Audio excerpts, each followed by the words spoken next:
Office শেষে parking lot থেকে গাড়ির দরজা খুলতে গিয়ে চমকে উঠল তন্নিষ্ঠা। ড্রাইভার নেই তার। বরাবরই নিজে ড্রাইভ করতে পছন্দ করে সে, কিন্তু প্রায় ফাঁকা পার্কিং লটে এরা কারা?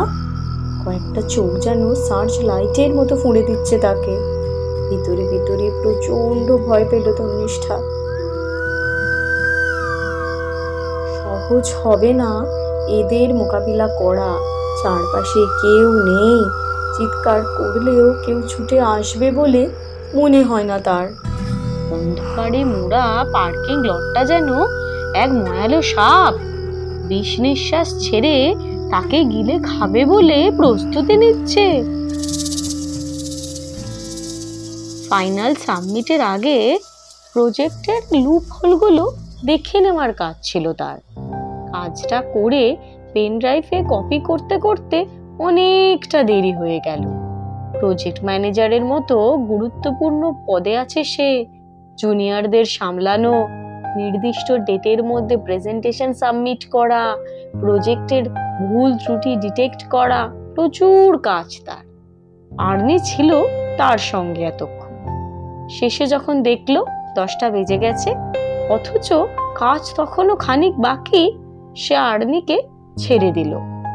ছেলেটা যেতে চায়নি, কিন্তু তন্নিষ্ঠা জানে সবারই বাড়িতে লোকজন অপেক্ষা করে থাকে।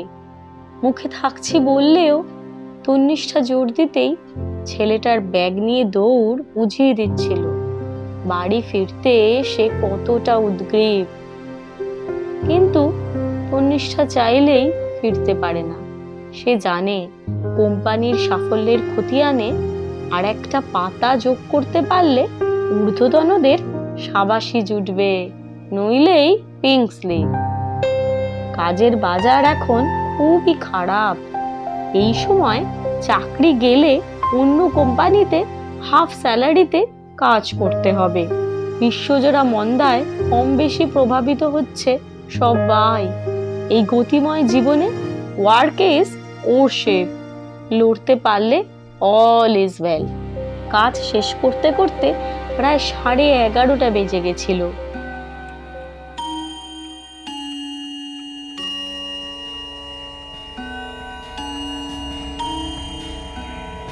ল্যাপটপ থেকে মাথা তুলে যখন ঘড়ির দিকে তাকালো, তখন মনে হচ্ছিল আলো আঁধারিতে ঘেরা বিরাট এক ঘরে সে একা, কে বলি একা। ঘরের সমস্ত ফার্নিচার, দেয়াল জোড়া ছবি, সবকিছু যেন তাকে নিজেদের মধ্যে মিলিয়ে নিতে চাইছে। এগিয়ে আসছে সামনে, আরো সামনের দিকে। সিঁড়ি দ্বারা বেয়ে নেবে আসা শীতল স্রোতের অস্তিত্ব তাকে নাড়িয়ে দিয়েছিল ভিতরে ভিতরে। এসে দেখে পার্কিং লটে বিপদ দাঁড়িয়ে তারই অপেক্ষায়। কি ম্যাডাম, সেদিন তো সাক্ষী দিয়ে রূপসাকে বাঁচিয়েছিলেন, কিন্তু আজ নিজেকে বাঁচাতে পারবেন তো? এখন কিন্তু সিসিটিভিও বন্ধ, অফিস পার্কিংও প্রায় খালি। হাজার চেঁচালেও কেউ সাহায্য করতে আসবে না। আর এই অন্ধকারের আড়ালে আমাদের কেউ চিনতেও পারবে না।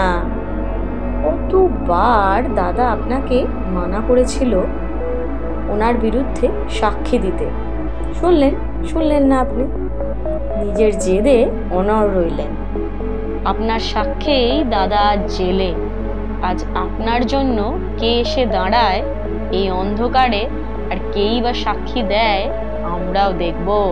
জানেন তো, অতিরিক্ত বাড়াবাড়ি কোনো কিছুতেই ঠিক নয়। নিষ্ঠা বুঝল এই বিপদ থেকে সহজে রেহাই পাবে না। দক্ষ হাতে প্রোগ্রামিং সামলাতে পারলেও এতজনের বিরুদ্ধে একাকী লড়ার শক্তি তার নেই। হঠাৎ এক বন্ধুর কথা মনে এলো। ক্যারাটেতে ব্ল্যাক বেল্ট, এখন পুলিশে আছে, উচ্চপদস্থ। দক্ষ পুলিশ অফিসার হিসেবে ইতিমধ্যেই বেশ সুনামের পরিচয় দিয়েছে সে। পারলে সেই পারবে তাকে সাহায্য করতে। কোনো রকমে যদি একবার ফোন করতে পারে, বুঝে যাবে তন্নি বিপদে রয়েছে। লোকেশন ট্রেস করতে বেশি সময় লাগবে না তার। যদিও ব্যাপারটা খানিক ভাগ্যের উপর নির্ভরশীল, তবুও শেষ চেষ্টা তো করতেই হবে। দরজার আড়ালে কোনোভাবে ফোনটা লাগিয়ে পায়ে পায়ে পিছোতে লাগলো তন্নিষ্ঠা।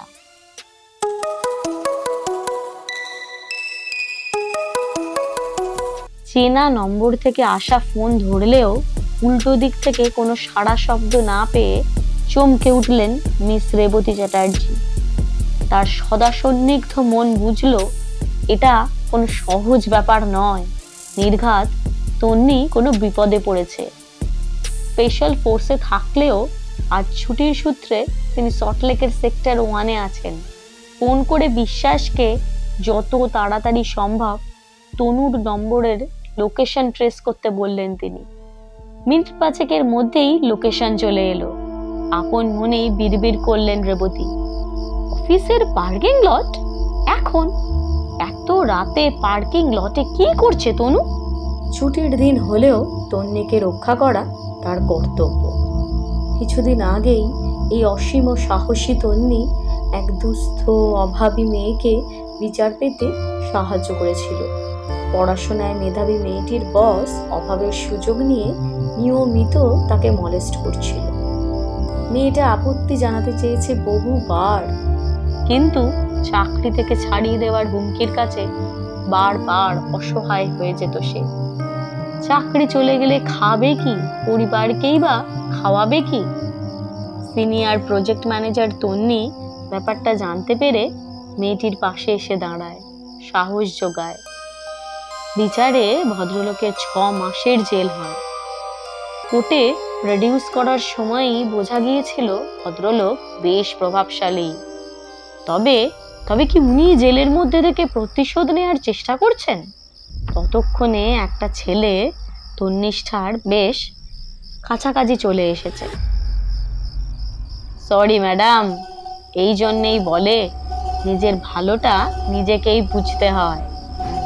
আপনার প্রতি আমাদের কোনো আক্রোশ ছিল না, বিশ্বাস করুন, কিন্তু আপনি বাধ্য করলেন এটা করতে। অতর্কিতে ছেলেটা ঝাঁপিয়ে পড়ে তন্নির উপর। পরক্ষণেই গগন বিদারী চিৎকার। 2 হাতে মুখ ঢেকে মেঝেতে বসে পড়লো সে। পাগলের মতো ডলতে লাগলো চোখ। পালের গোদার এহেন অবস্থা দেখে বাকি ছেলেগুলো বেশ বিচলিত হয়ে পড়েছে। রোগা পাতলা মেয়েটার কাছে এমন কি আছে যে পঞ্চা ওইভাবে চোখ চেপে ধরে পার্কিং লটে বসে পড়লো? পরের ছেলেটা সামনে এগিয়ে আসতে আসতে বলল, পিপার স্প্রে নির্ঘাত গোড়ালির গোড়ায় লুকিয়ে রেখেছিল। মুঠোবন্দি স্প্রেটা তনুর হাত থেকে কেড়ে নেওয়ার জন্য অদ্ভুত কায়দায় কনুই থেকে হাতটা মুচড়ে বলল, খুব বীরাঙ্গনা হওয়ার স্বাদ জেগেছে না? আজকাল অনেকেই আত্মরক্ষার জন্য এই অস্ত্র ব্যবহার শুরু করেছে। পঞ্চাদা ঠিক বুঝতে পারেনি, তাই বেঁচে গেছিস। কি ভেবেছিস সবাই বোকা, তুই একা চালা? পিপার স্প্রের কৌটোটা মাটিতে ফেলে জুতো দিয়ে পিষে দিল ছেলেটা। কনুয়ের উপর চাপটা বাড়ছে। হাতটা কি তবে ভেঙেই গেল? প্রবল যন্ত্রণায় কুপিয়ে উঠল তনু। ঠিক তখনই একটা জোরালো লাইট এসে চোখে পড়তেই চোখ ধাঁধিয়ে গেল।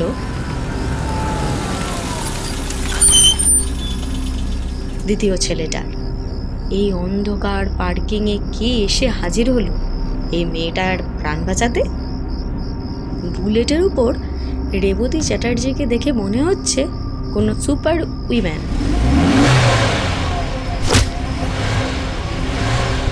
গাড়ি চালাতে চালাতেই সপাট লাথি আঁচড়ে পড়ল দ্বিতীয় ছেলেটির চোয়ালে। হাতের জোর আলগা হলো। বোঁ করে এক পাক ঘুরে মাটিতে ছিটকে পড়ল ছেলেটা। পিছন থেকে একটা ছেলে চেঁচিয়ে বলল, ওরে এক্ষুনি পালা, ইনি Miss Revati Chatterjee, special branch. মারাত্মক, কাগজে ছবি দেখেছি। নিমেষের মধ্যেই দৌড় দিল বাকি দুটো ছেলে। দ্বিতীয় ছেলেটাও হেঁচড়ে হেঁচড়ে উঠে দাঁড়িয়ে বাকি দুজনকে পাগলের মতো অনুসরণ করতে লাগলো।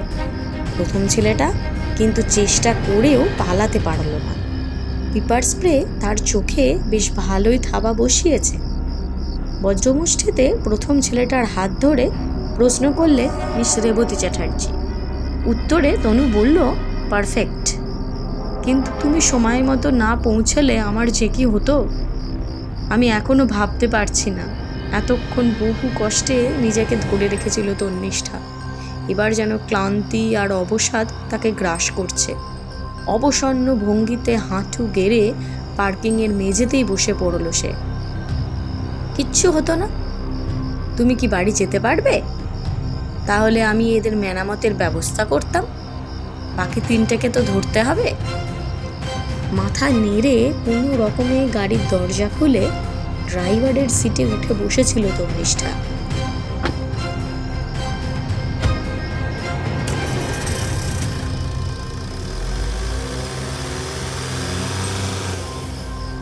সেই রাতে কিভাবে যে সে নিজে ড্রাইভ করে বাড়ি অবধি এসেছিল তা সে নিজেই বলতে পারবে না।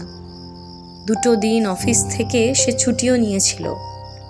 অত অবসাদ ক্লান্তি মাথায় নিয়ে তার পক্ষে তখন কাজ করা সম্ভব ছিল না। দুপুরে খাটে হেলান দিয়ে পরশু রাতের ঘটনা ভেবে শিউরে উঠছিল তন্নিষ্ঠা। কিভাবে যে তখন প্রতিকূল পরিস্থিতিতে সে লড়েছিল।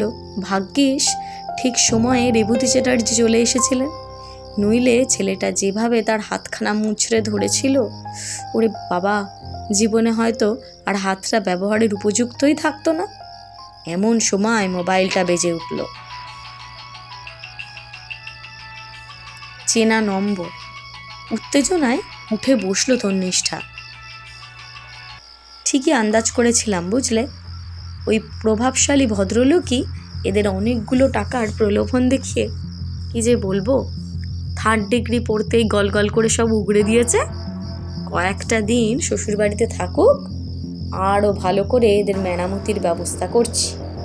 মাঠে যে নেবেছে তার ক্ষমতা নিয়ে অন্তত আমার সন্দেহ নেই। তন্নিষ্ঠা হাসল। আবার যদি কখনো অন্যায়ের মুখোমুখি হতে হয়, প্রতিবাদ জানিয়ে সাক্ষীর কাঠগড়া অবধি আসতে পারবে তো তনু? পারবে তো অপরাধীর মুখোশ খুলে দিতে? নাকি এই ঘটনা তোমাকে প্রভাবিত করবে দীর্ঘদিন? একটা ট্রমা তো তোমার থাকবেই।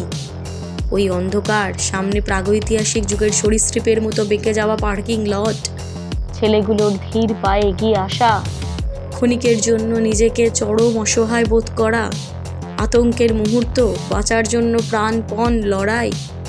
আমি জানি তুমি ভুলতে পারবে না সেই দিন। তবু বলবো, আমাদের লড়াই জারি থাকবে। অন্যায়ের বিরুদ্ধে, অসাম্যের বিরুদ্ধে, অত্যাচারের বিরুদ্ধে আমাদের লড়াই চলবে।